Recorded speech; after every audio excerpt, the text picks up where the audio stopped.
for us, we're focused on building strong relationships with the sellers. We recognize that they've spent likely a large chunk of their adult lives nurturing and building this business from the ground up. And for us, at least, we want to be very respectful of that legacy, and not just that legacy, but also, their employee base that have probably become family over the course of the last 10, 15, 25 plus years. And more often than not, those are the types of tenures that we see when we look at deals. We take these conversations very, very seriously because we imagine that this is almost like it's an appendage or a part of their family at this point. And from what we hear, not everybody shows the same level of care and respect towards the businesses, the business owners, the potential employees. But that's just one of the areas that we look to differentiate. Hello, welcome to another episode of Executive Suite. I'm your host, Thomas Braun, and today we're here with Michael Ciotti, the founder and managing partner of Outsider Capital, located in Toronto. Hi, Michael. How are you? I'm doing great, Thomas. How you doing today?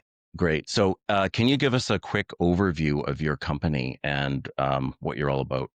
Yeah, absolutely. So Outsider Capital's a Toronto-based entrepreneurial investment firm that's looking to acquire, actively manage, and grow lower middle market firms in the Ontario market.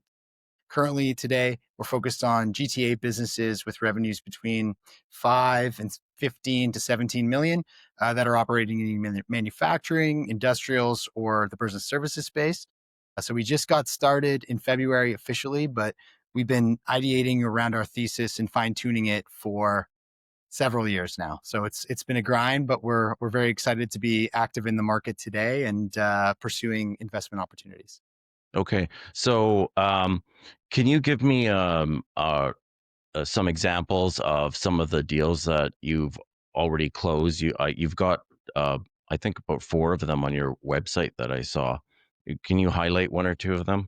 Yeah. So historically, we had made some seed and angel round and angel investments, anywhere from software startups to consumer packaged goods, like a non-alcoholic beverage company by the name of Groovy, which previously operated kind of, bi-nationally between Boulder, Colorado and Toronto.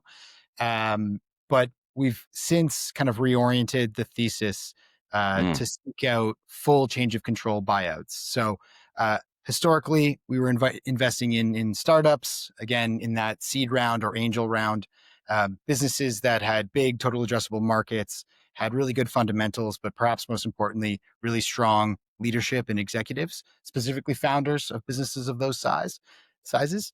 Now we've since, again, as I'd mentioned, kind of reoriented to focus on really the other end of the spectrum. So owner operators that have been operating for 30, 40 years that are nearing retirement age, probably have a bundle of grandkids that they want to spend more time with, want to go to the cottage, want to travel, go to Europe, etc.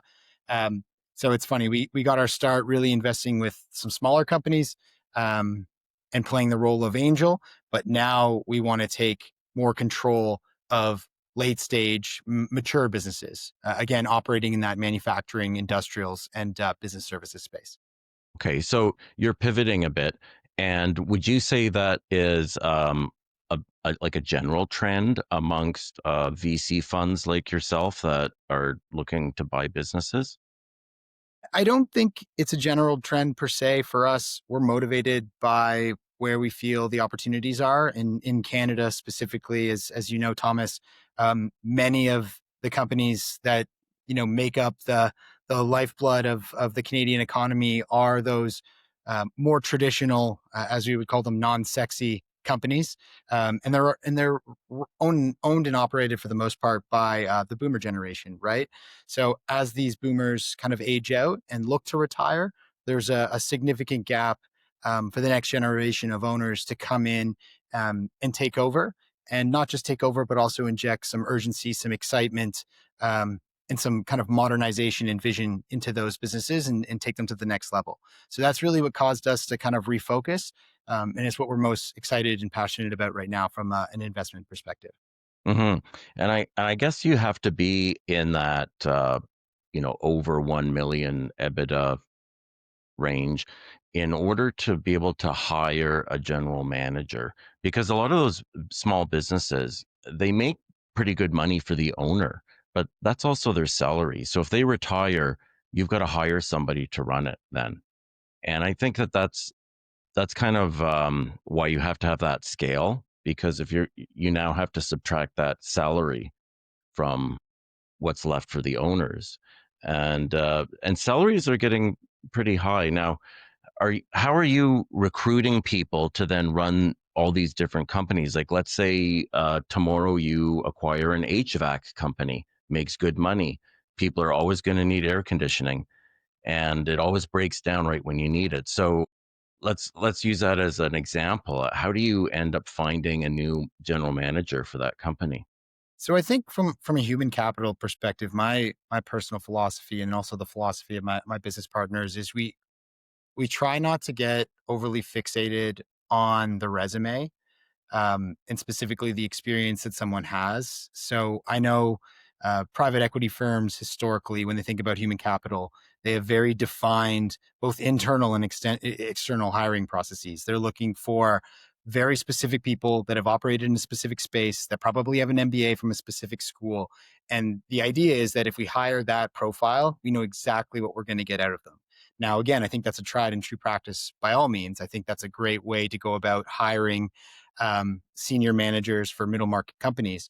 But given the fact that we're an upstart and we might not have the name recognition of some of the other private equity players out there. We need to be creative with how we source talent, how we attract talent, and how we retain talent. So for us, we think about more than the resume. We think about the person. We think about their potential as a manager, as an employee, as a potential owner operator at some point in the future. And then we try to think about how we can incentivize them in ways that maximize both their personal engagement, but also the engagement that they have with us to keep us all aligned in terms of our strategy and our vision for that particular portfolio company. And I do think that I've seen it done many times over. I come from the technology space and we hired, pro athletes, we hired people with MBAs, we hired lawyers, ex investment bankers. They were hiring a particular skill set and personality type as opposed to the experience itself of that person. So they were looking for coachability. They were looking for people that had grit. They were looking for people that had strong business aptitude. And they were looking for people that wanted to be executives, even if we were hiring for a much lower position. Um, Someone who is ambitious and inspired to do more with their career, with that company, and to grow into a senior leadership position. We're all the types of people that kind of check those boxes. And we've adopted a lot of that internally at Outsider Capital. So to distill that down, I know that was a lot, but to distill that down, it's um, hiring the person and what we know they can achieve as opposed to the resume specifically. And I do think grit plays a huge role in that.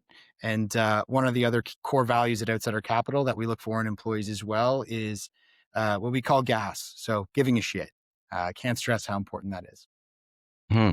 Yeah. So, because there's a lot of talk about the silver tsunami, and I think it actually is a trend that private equity is looking at rolling up companies like HVAC companies, plumbing companies, and that sort of thing. Rental offices, everything Any these days. just things that regularly generate cash flow, and you know that people are always going to need plumbing, and they're always going to need heating and air conditioning, and their potholes filled in, like a road paving company or whatever. So those things are pretty appealing, but you will need to have people who run them. And the generation that is immediately after the baby boomers is just demographically a smaller generation.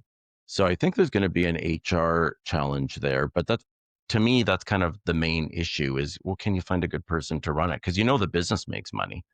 Yeah. It just needs to be run now.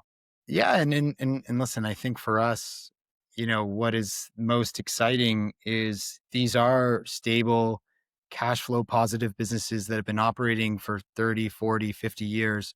And for us, our excitement comes from the fact that these are really great businesses that, with the use of technology and artificial intelligence and an injection of some ambitious human capital, can really take the next step, right, on their kind of business trajectory. And they can maybe break the mold a little bit in terms of what has probably been maybe some kind of status quo for the last several years.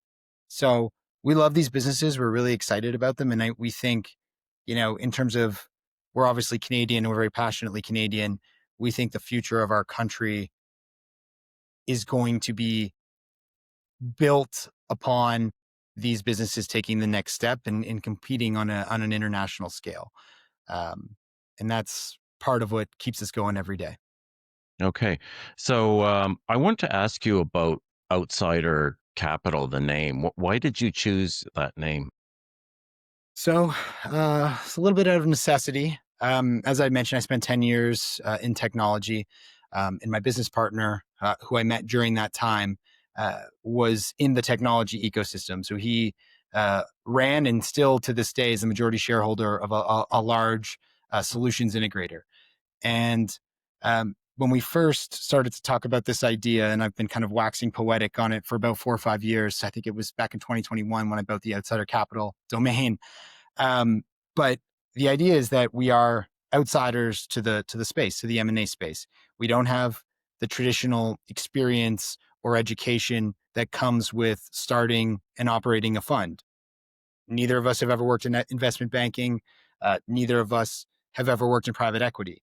But what we do have is a long list of case studies, having worked and supported with some of Canada's fastest growing companies across all different sectors, to see that when they do implement technology, when they do improve process, when they do hire the right people, and they get that intersection of people, process, and technology all moving in the right direction, there's huge, tremendous value creation opportunity.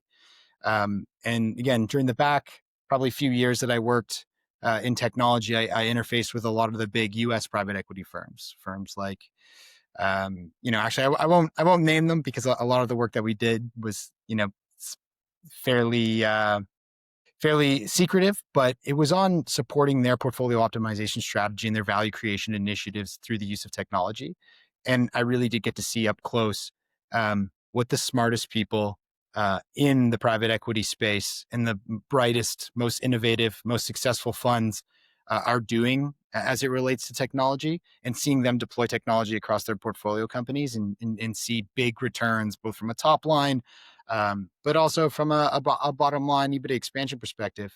So that was really inspiring, and it really pushed us to kind of take the leap. But at the end of the day, we are outsiders. We take an outsider's perspective to all of the different problems that we face.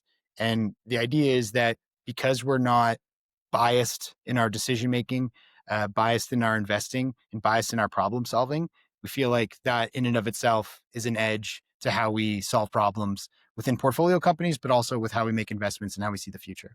Hmm. Well, that's quite refreshing to hear, and that's how capitalism is supposed to work. Investors supposed to use some kind of quantitative metrics to evaluate investments, and not just stay inside their own friend group and invest in their friends' companies. Exactly. Because there's a very small venture capital community in Canada. There's very few funds.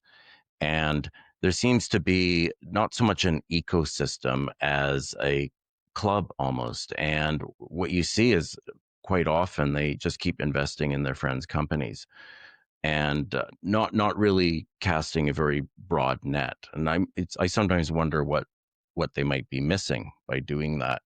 So I think it's quite refreshing that you are taking that approach. And and I think that like the name kind of speaks to the fact that you've got open eyes and open ears. Now, are you dealing with M&A advisors to try and find these kind of companies to buy? Because I'm just wondering how you are generating your deal flow. Yes, that's a great question. And if you asked me that back in February, um, the name Outsider Capital could not have been more relevant, because when we first started, we did really feel like outsiders. And it's taken a significant amount of effort over the past several months to build our profile and to build essentially a bridge to a community that we had no access to previously, to have those relationships that could start to pay dividends in the form of deal flow. And in the past, we did everything that we possibly could to get people on people's radars. We hosted events, we took people golfing.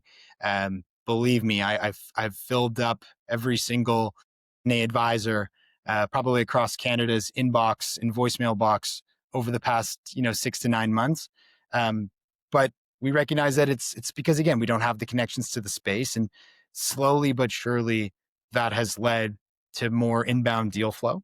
Um, which we of course pair with our own proprietary deal flow going directly to kind of owners that fit a specific profile or that run businesses that fit our investment mandate and investment focus, as well as we try to use as much of what's available online as possible. So either sourcing information or gathering data from the internet and then using that to go direct.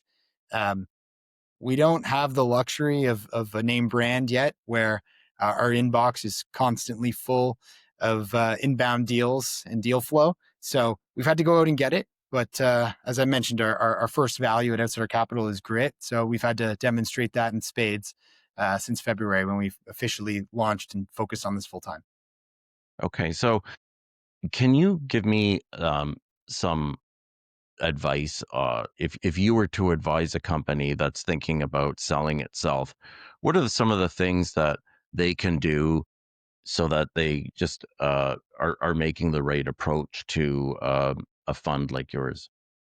Yeah, I mean, for us, we're focused on building strong relationships with the sellers. We recognize that they've spent likely a large chunk of their adult lives nurturing and building this business from the ground up. And for us, at least, we want to be very respectful of that legacy.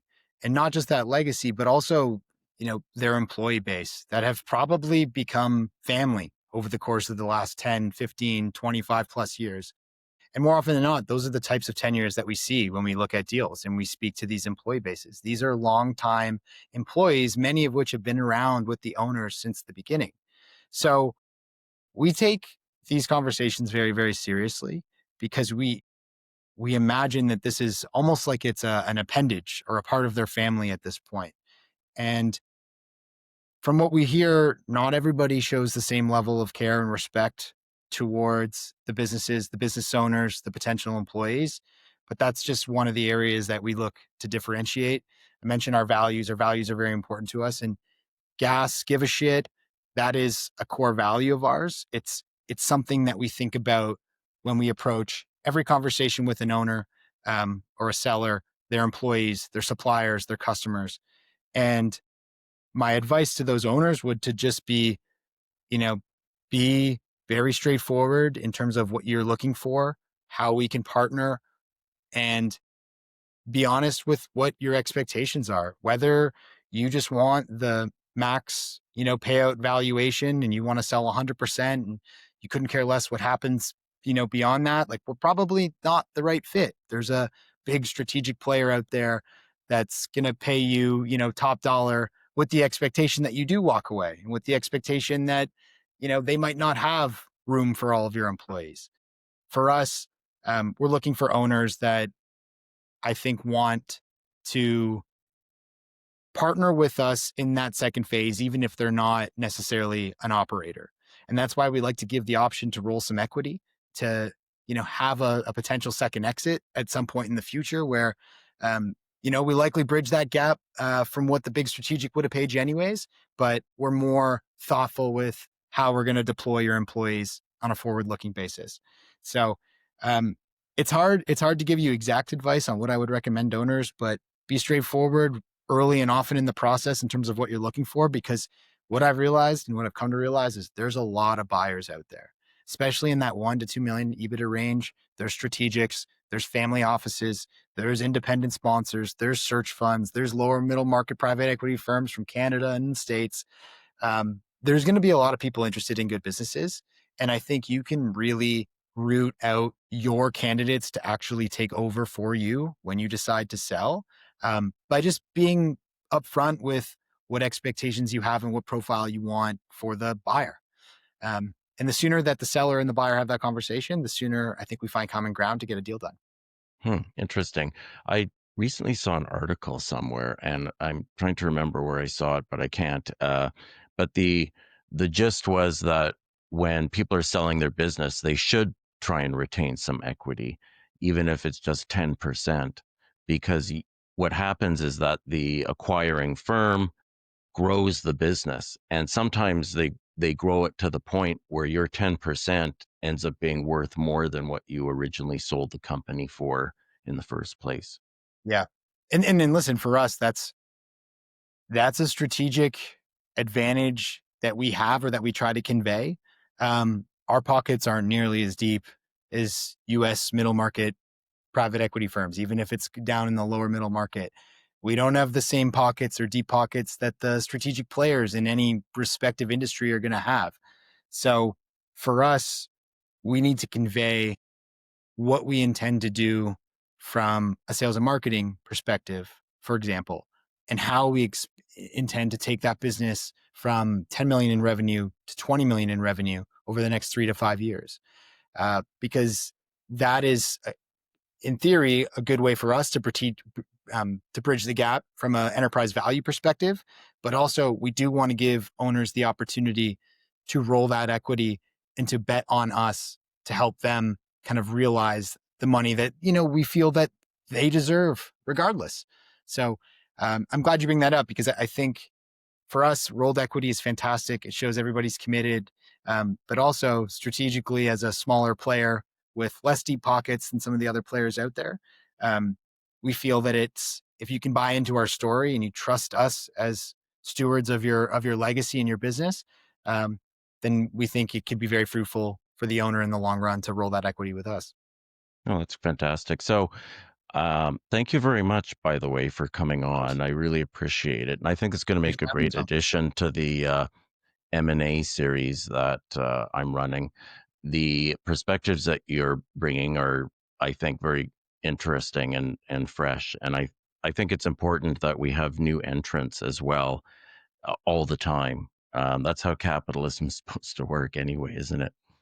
Yeah, Mm. yeah, and listen, I think real disruption, real change, real innovation comes from fresh perspectives. And sometimes I like to think of us as these, blissfully ignorant entrance to the space, just not taking status quo for granted and doing things as they should be done, because we have no benchmark of how they should be done. So we do things the way that we think they should be done and how we've seen them done in other industries to, great levels of success. And we're excited about that. We know it makes us different, but we love it. So thank That's you so much great. for having me, Thomas. It's great to get out here and chat with you about this. I love it. Well, thank you. And for our viewers, if you like this sort of content, please like and subscribe to this video, and we will see you next time. Bye for now. Thanks, Thomas. Bye bye.